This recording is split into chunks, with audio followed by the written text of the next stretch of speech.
অসুস্থ হলে সূরা ফালাক ও নাস কিভাবে পড়লে সাথে সাথে ফলাফল পাবেন?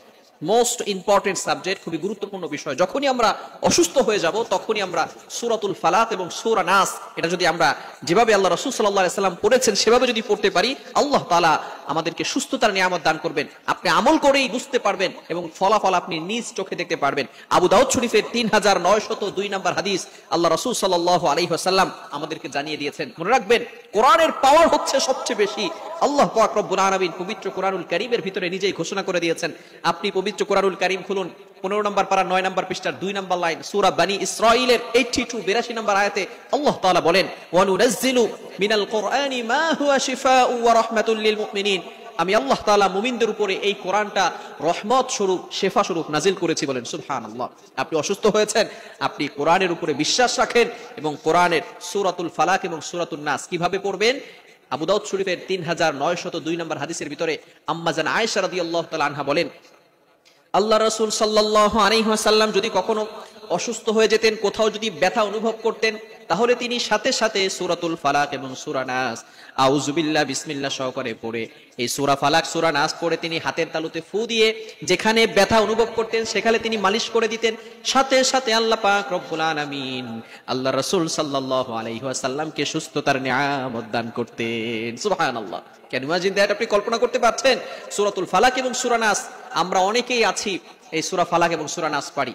যে সূরা ফালাক এবং সূরা নাস পারে না এমন লোক অনেক কম আছে, ঠিক কি না? সূরা ফালাক এবং সূরা নাস আমরা ম্যাক্সিমাম পিপল যারা আছি সবাই আমরা এটা পারি। সূরাতুল ফালাক এবং সূরা নাস, এটা নাজিলের ব্যাকগ্রাউন্ড কি, প্রেক্ষাপট কি? আল্লাহ রাসূল সাল্লাল্লাহু আলাইহি ওয়াসাল্লামকে একবার এক ইহুদি মহিলা তাবিজ করেছিল। রাসূল সাল্লাল্লাহু আলাইহি ওয়াসাল্লামের চুল মোবারক নিয়ে, চিরুনি থেকে চুল মোবারক নিয়ে সেখানে তাবিজ করেছিল, 11টা গিরা দিয়েছিল। এরপরে ফেরেশতাদের মাধ্যমে তিনি অসুস্থ হয়ে পড়লেন, কথা বলতে পারলেন। আল্লাহ রাসূল সাল্লাল্লাহু আলাইহি ওয়াসাল্লামকে আল্লাহ তাআলা ফেরেশতাদের মাধ্যমে জানিয়ে দিলেন, ও আমার হাবিব, আপনাকে এক ইহুদি মহিলা তাবিজ করেছে। আল্লাহ পাক রব্বুল আলামিন সাথে সাথে 2টা সূরা নাজিল করলেন। এই 2টা সূরার ভিতরে 11টি আয়াত ছিল। জিবরাইল আলাইহিস সালাম বলেন, ইয়া রাসূলুল্লাহ, ইয়া হাবিবাল্লাহ, আপনি এই 11টি আয়াত আপনি পড়ে 11 বার ফু দিবেন, সাথে সাথে এই গিরাগুলো খুলে যাবে আর আপনি সুস্থ হয়ে যাবেন। আল্লাহ রাসূল সাল্লাল্লাহু আলাইহি ওয়াসাল্লাম সেম কাজ করলেন। তিনি 11টি আয়াত পড়ে পড়ে ফু দিলেন, 11টি গিরা খুলে গেল। আল্লাহ রাসূল সাল্লাল্লাহু আলাইহি ওয়াসাল্লাম সম্পূর্ণ সুস্থ হয়ে গেলেন। আর সেই 2টি সূরাই হচ্ছে সূরাতুল ফালাক, সূরাতুন নাস। এজন্য যখনই আমরা অসুস্থ হয়ে যাব তখনই আমরা সূরাতুল ফালাক এবং সূরা নাসে আমল করব। আম্মা জান আয়েশা রাদিয়াল্লাহু তাআলা আনহা বলেন, আল্লাহ রাসূল সাল্লাল্লাহু আলাইহি সাল্লাম যদি কখনো অসুস্থ হয়ে পড়তেন, কখনো যদি তিনি কোথাও ব্যথা অনুভব করতেন, তাহলে আমি নিজে, আয়েশা রাদিয়াল্লাহু তাআলা আনহা বলছেন, আমি নিজে সূরাতুল ফালাক এবং সূরাতুন নাস পড়ে হাতের তালুতে ফু দিয়ে আল্লাহ রাসূল সাল্লাল্লাহু আলাইহি সাল্লামের শরীরে মালিশ করে দিতাম। বলেন সুবহানাল্লাহ।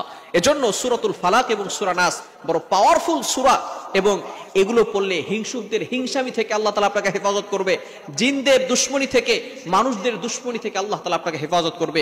দুনিয়ার ভিতরে যত ক্ষতিকর বস্তু রয়েছে সকল ক্ষতিকর বস্তু থেকে আল্লাহ তাআলা আপনাকে হেফাজত করবে। আল্লাহ তাআলা আমাদের সকলকে এগুলো বুঝে আমল করার তৌফিক দান করেন। সকলে বলেন আমিন।